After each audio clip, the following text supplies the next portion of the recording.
All right, section 5.2, exercise 46. This is a differential equation again, but it's a second order. I've got f double prime of x is equal to minus 4 over x minus 1 squared minus 2.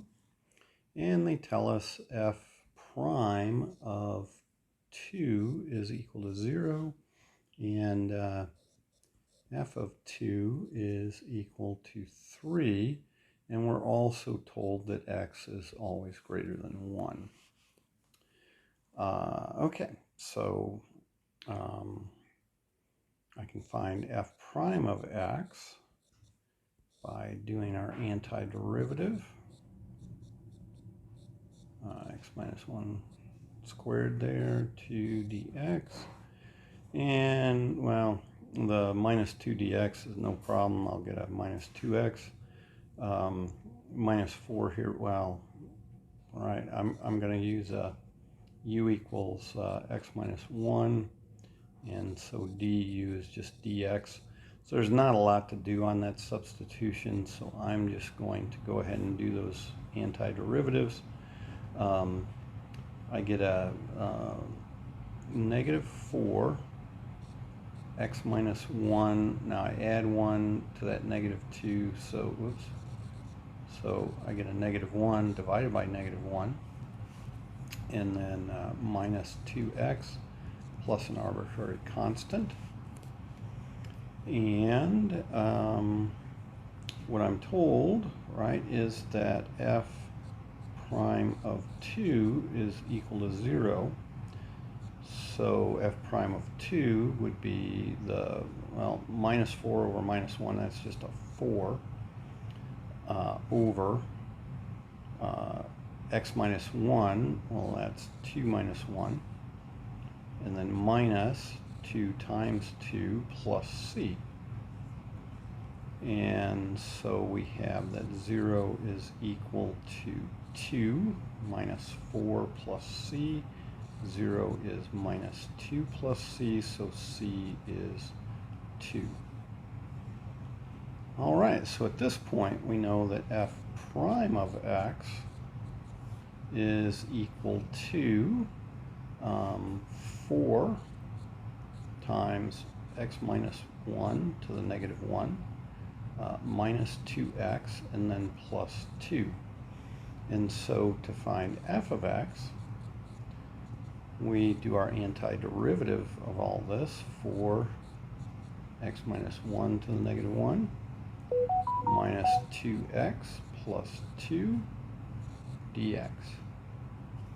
And again, don't need substitutions for those here, but it's a pretty straightforward one.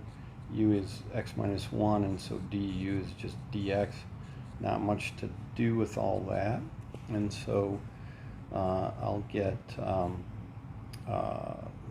that's a u to the negative 1, which the antiderivative is a logarithm.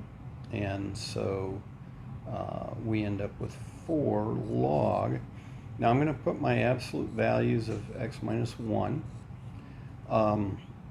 The absolute value, because usually it would need that. Now we know x is greater than 1, so this is always positive, so we don't really need those. And then minus x squared and plus 2x and plus a new c, so I'm going to call that k, since I didn't call the first one like c1 or something.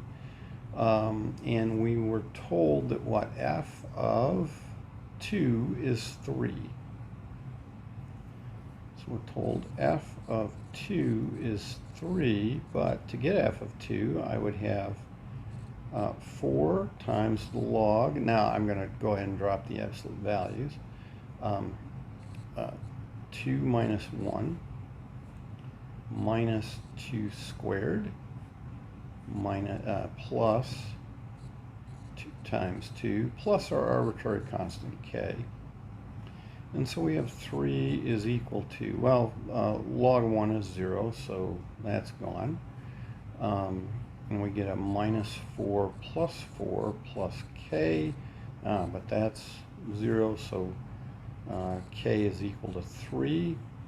And so our final answer for our f of x is 4 natural log of x minus 1. I dropped the absolute values because I know x is greater than 1, and I'll write that down here. So x squared plus 2x plus 3, and I'll mention that x is greater than 1. Okay, so there we go.